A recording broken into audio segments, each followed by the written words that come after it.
കേരളത്തിന്റെ സാമ്പത്തിക ചരിത്രത്തിലെ ഏറ്റവും നിർണായകമായ ഒരു ഘട്ടത്തിലൂടെയാണ് സംസ്ഥാനം കടന്നുപോകുന്നത്.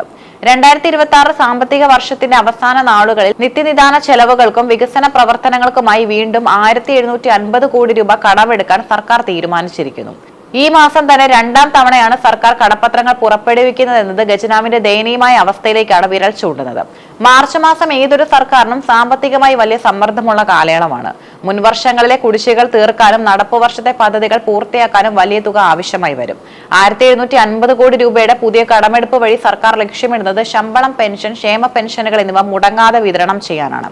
കഴിഞ്ഞ ആഴ്ച മാത്രം 3700 കോടി രൂപ കടമെടുക്കാൻ തീരുമാനിച്ചിരുന്ന സർക്കാർ തൊട്ടു പിന്നാലെ വീണ്ടും വായ്പ തേടേണ്ടി വന്നത് ആസൂത്രണത്തിലെ പിഴവായോ അതോ വരവ് കുറഞ്ഞതുകൊണ്ടാണോ എന്ന ചോദ്യം ഉയർത്തുന്നുണ്ട്. മാർച്ച് 27-ന് റിസർവ് ബാങ്കിന്റെ ഈ കുബേർ സംവിധാനം വഴി നടക്കുന്ന ലേലം വിജയിച്ചാൽ മാത്രമേ ഏപ്രിൽ ആദ്യവാരത്തിലെ സാമ്പത്തിക ആവശ്യങ്ങൾ സുഗമമായി നടക്കുകയുള്ളൂ. കേരളത്തിന്റെ സാമ്പത്തിക പ്രതിസന്ധിക്ക് പ്രധാനമായി 3 കാരണങ്ങളാണ് വിദഗ്ധർ ചൂണ്ടിക്കാട്ടുന്നത്. കേരളത്തിന്റെ റവന്യൂ വരുമാനത്തിന്റെ വലിയൊരു പങ്കും ശമ്പളം, പെൻഷൻ, പലിശ തിരിച്ചടവ് എന്നിവയ്ക്കായി മാറ്റിവെക്കേണ്ടി വരുന്നു. നികുതി വരുമാനം വർദ്ധിപ്പിക്കാൻ സർക്കാർ കിണഞ്ഞു ശ്രമിക്കുന്നുണ്ടെങ്കിലും ചെലവുകൾ അതിനേക്കാൾ വേഗത്തിൽ ഉയരുന്നു. ലോട്ടറി, മദ്യം എന്നിവയിൽ നിന്നുള്ള വരുമാനത്തിനപ്പുറം പുതിയ വരുമാന സ്രോതസ്സുകൾ കണ്ടെത്താൻ കഴിയാത്തതും തിരിച്ചടിയാണ്. കേരളം നേരിടുന്ന ഏറ്റവും വലിയ വെല്ലുവിളി കേന്ദ്ര സർക്കാർ ഏർപ്പെടുത്തിയ കടമെടുപ്പ് പരിധിയാണ്. സംസ്ഥാനത്തിന്റെ പൊതുകടം കണക്കാക്കുമ്പോൾ KIIFB, social security, pension limited തുടങ്ങിയ സ്ഥാപനങ്ങൾ എടുത്ത വായ്പകളും ഉൾപ്പെടുത്തണമെന്ന കേന്ദ്ര തീരുമാനം കേരളത്തിന് വലിയ വിനയായി. ഇത് കേരളത്തിന്റെ നേരിട്ടുള്ള കടമെടുപ്പ് ശേഷിയിൽ ഏകദേശം 15000 കോടി രൂപയുടെ കുറവുണ്ടാക്കി. GST നടപ്പിലാക്കിയപ്പോൾ സംസ്ഥാനത്തിനുണ്ടായ നഷ്ടം പരിഹരിക്കാൻ കേന്ദ്രം നൽകിയിരുന്ന നഷ്ടപരിഹാരം നിർത്തലാക്കിയത് കേരളത്തെ പോലെ ഉപഭോഗം കൂടുതലുള്ള സംസ്ഥാനങ്ങളെ സാരമായി ബാധിച്ചു. ഏകദേശം 12000 കോടി രൂപയുടെ കുറവാണ് ഈ ഇനത്തിൽ മാത്രം വർഷാവർഷം ഉണ്ടാകുന്നത്. ധനമന്ത്രി KN ബാലഗോപാൽ നിരന്തരം ആരോപിക്കുന്നത് കേന്ദ്രം കേരളത്തിന്മേൽ സാമ്പത്തിക ഉപരോധം ഏർപ്പെടുത്തുന്നുവെന്നാണ്. ഫെഡറൽ സംവിധാനത്തിൽ സംസ്ഥാനങ്ങൾക്ക് അർഹതപ്പെട്ട വിഹിതം നൽകാതെ കേന്ദ്രം രാഷ്ട്രീയ പകപോക്കൽ നടത്തുന്നുവെന്നാണ് ഭരണപക്ഷത്തിന്റെ വാദം. സുപ്രീം കോടതിയിൽ വരെ ഈ വിഷയം എത്തിയെങ്കിലും സാങ്കേതികമായ കാരണങ്ങളാൽ വലിയ ആശ്വാസം ലഭിച്ചില്ല. മറുവശത്ത് പ്രതിപക്ഷമായ UDF ആരോപിക്കുന്നത് സംസ്ഥാനത്തിന്റെ ധൂർത്തും കെടുകാര്യസ്ഥതയുമാണ് ഈ അവസ്ഥയ്ക്ക് കാരണമെന്നാണ്. ഹെലികോപ്റ്റർ വാടകയ്ക്ക് എടുക്കുന്നത് മുതൽ മന്ത്രിമാരുടെ വിദേശ യാത്രകൾ വരെ പ്രതിപക്ഷം ആയുധമാക്കുന്നു. വികസന പ്രവർത്തനങ്ങൾ സ്തംഭിച്ചതും കരാറുകാർക്ക് പണം നൽകാത്തതും വലിയ പ്രതിഷേധങ്ങൾക്ക് കാരണമായിട്ടുണ്ട്. ഏകദേശം 15000 കോടിയിലധികം രൂപയുടെ കുടിശ്ശികയാണ് കരാറുകാർക്ക് സർക്കാർ നൽകാനുള്ളത്. റോഡുകൾ, പാലങ്ങൾ, കെട്ടിടങ്ങൾ എന്നിവ നിർമ്മിച്ച കരാറുകാർക്ക് പണം നൽകാത്തതിനാൽ പുതിയ പദ്ധതികൾ ഏറ്റെടുക്കാൻ ആരും തയ്യാറാകുന്നില്ല.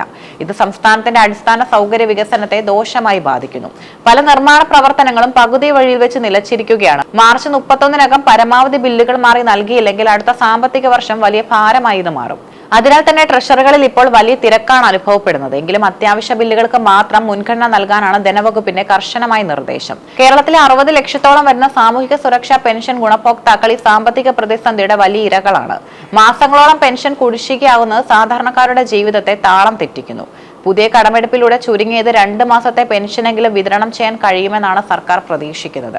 കേരളം ഒരു കടക്കണിയിൽ അകപ്പെട്ട് കഴിഞ്ഞു എന്ന ആശങ്ക പല വിദഗ്ധരും പങ്കുവയ്ക്കുന്നു. കടമെടുത്ത പണം കൊണ്ട് കടത്തിന്റെ പലിശ അടയ്ക്കേണ്ടി വരുന്ന അവസ്ഥയാണ് കടക്കണി. കേരളത്തിന്റെ ആഭ്യന്തര വരുമാനം വർദ്ധിക്കുന്നുണ്ടെങ്കിലും കടത്തിന്റെ ശതമാനം അതിനേക്കാൾ കൂടുതലാണ്. കൃഷി, വ്യവസായം എന്നീ ഉൽപാദന മേഖലകളിൽ നിക്ഷേപം നടത്തുന്നതിന് പകരം ഉപഭോഗ മേഖലകളിൽ പണം ചിലവഴിക്കുന്നത് ഭാവിയിൽ തിരിച്ചടിയാകും. നികുതി പിരിവിലെ ചോർച്ച തടയാൻ കഴിഞ്ഞാൽ ഒരു പരിധിവരെ പ്രതിസന്ധി കുറയ്ക്കാൻ സാധിക്കുമെന്ന് വിദഗ്ധർ ചൂണ്ടിക്കാട്ടുന്നു. ഈ പ്രതിസന്ധിയിൽ നിന്ന് കരകയറാൻ കേരളത്തിന് മുന്നിൽ ചില കഠിനമായ വഴികളുമുണ്ട്. IT, വിനോദസഞ്ചാരം, വിദേശ സർവകലാശാലകൾ തുടങ്ങിയ മേഖലകളിൽ നിന്നും വരുമാനം കണ്ടെത്തണം. അനാവശ്യമായ തസ്തികകൾ സൃഷ്ടിക്കുന്നത് ഒഴിവാക്കുകയും ഭരണപരമായ ചിലവുകൾ ചുരുക്കുകയും വേണം. GST പിരിവ് കൂടുതൽ കാര്യക്ഷമമാക്കുകയും നികുതി വെട്ടിപ്പ് തടയുകയും വേണം. കേരളം നേരിടുന്നത് വെറും ഒരു പണമിടപാട് പ്രശ്നമല്ല, മറിച്ച് ദീർഘകാലമായുള്ള സാമ്പത്തിക നയങ്ങളുടെ ആകെത്തുകയാണ്. കേന്ദ്രത്തിന്റെ നിയന്ത്രണങ്ങൾ ഒരു വശത്തും ആഭ്യന്തരമായ ചിലവ് വർധനവ് മറുവശത്തും കേരളത്തെ ഞെരുക്കുന്നു. മാർച്ച് മാസത്തെ കടമെടുപ്പ് ഒരു താൽക്കാലിക ആശ്വാസം മാത്രമാണ്. വരുന്ന സാമ്പത്തിക വർഷത്തിൽ ശക്തമായ വരുമാന വർധനവ് ഉണ്ടായില്ലെങ്കിൽ കേരളം നേരിടാൻ പോകുന്നത് ഇതിലും ഭീകരമായ സാമ്പത്തിക തകർച്ചയായിരിക്കും. സാധാരണക്കാരുടെ ക്ഷേമവും സംസ്ഥാനത്തിന്റെ വികസനവും ഒരുപോലെ സംരക്ഷിക്കാൻ ഭരണ പ്രതിപക്ഷ ഭേദമന്യുള്ള ഐക്യവും ക്രിയാത്മകമായ സാമ്പത്തിക പ്ലാനിങ്ങും അനിവാര്യമാണ്.